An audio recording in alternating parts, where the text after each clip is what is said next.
On this 50-point inspection from 3 Floyds brewing out of Munster, Indiana, I have Permanent Funeral. Lovely can art on this. So this is a collaboration with Pig Destroyer, which I guess is a heavy metal band or something. I've never heard of myself. But this is an Imperial IPA anyways. Yes, it is. Imperial IPA walking in at 10.5% ABV. It says the wolf inside this Imperial IPA is trying to walk upright. This bright and aromatic beer was brewed with our friends in the band Pig Destroyer. 3floyds.com. This is 1 month old at the time of this inspection. And yeah, let's go ahead and get it going.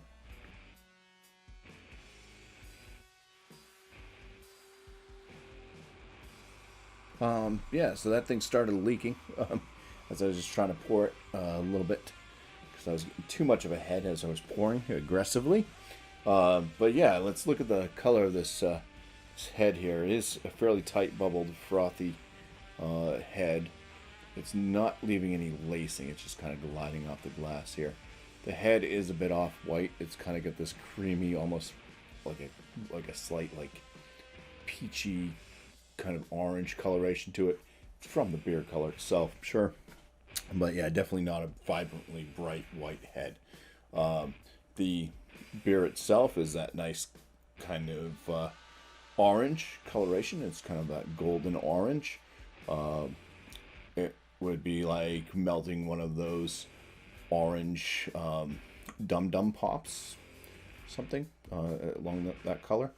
And it does have a haze to it, but it's not like, it's more like just an unfiltered. This isn't like some New England IPA haze. It's just an unfiltered haze to it. Okay, so let's get some aromas. There's a candy note. It's like candy citrus. So there is kind of like a peach note to it. A little bit of like a papaya spiciness. Pineapple. There's definitely some type of citrus like orange in there as well. But there's that kind of spice note that just hits on the tail of the nose. So I'm thinking this one's gonna kind of finish off with like a spiciness on the palate, on the back of the throat, maybe with maybe a bit of pine or something in there. There's a little bit of a malt presence as well. It's kind of a sweet bread. All right, let's dive in. Cheers. All right. Now this like hits you at all angles at the same time. It was a jolt of sweetness right up front, and I got hit by bitterness right after that. I actually got a jolt in the side of my neck. Both sides, it was just like right here. It's like, oh, bitter. Yeah, so this thing is on the high end of bitter. This is like bitter, like what like Stone would do with like the Ruination type stuff. It's way up there bitter. Malt sweetness though right up front, like I said. Now let's try to dive into this and give some descriptions to things. Let's start off with like focusing on the body. It's a medium body, medium carbonation. It's wet. It's not light and fluffy, but it is very, very drying on the palate. There are some bready malt notes in there, a little bit biscuity as well. Orange.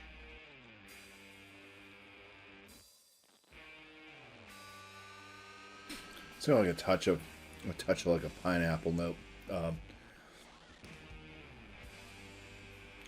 Bitterness is definitely taking over this one. It's the bitterness just creeps all the way into that kind of mid-range from the palate.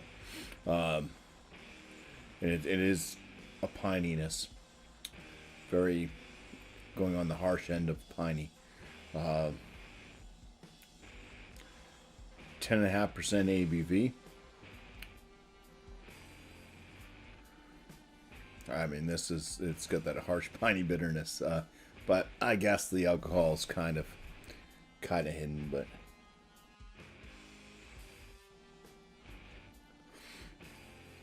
yeah, no real warming on the chest. But this thing is just bitter, lingering. Let's give it a score. Okay, so additional tasting notes. I would say, yeah, there's a little bit of peach kind of coming in along with that orange citrus type thing. So I'll add that in. Other than that, this thing is a palate wrecker. I'll tell you that. Let's just look at Untapped. I'm not going to read the thing because I already read that off the can of what it says there. But out of 50,490 ratings, it's 100 IBUs as well. Yeah, this thing is definitely bitter.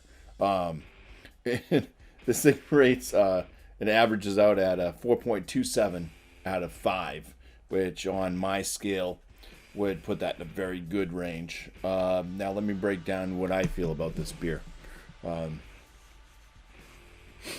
This one is just a bit too bitter for my liking.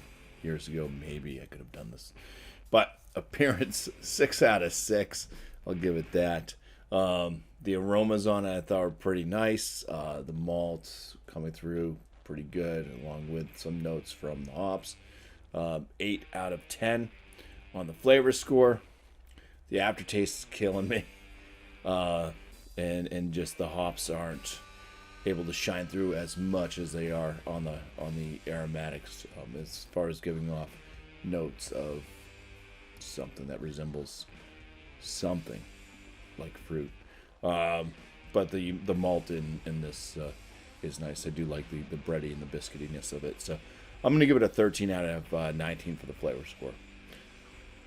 Body on it, I think, is fine. 5 out of 5. And for my overall, I'm at a 7 out of 10. Not really a beer I would gravitate towards. But yeah, if it's, offered, if it's in the fridge at a beer tuber palooza some year, and nobody else is drinking it, why not? But I'm going to give this a BuMpY score. This is the 3 Floyds in collaboration with Pig Destroyer, the Permanent Funeral Imperial IPA, a BuMpY 39 out of 50, which is going to land it as a good beer. So I just want to say cheers. Thank you all for watching.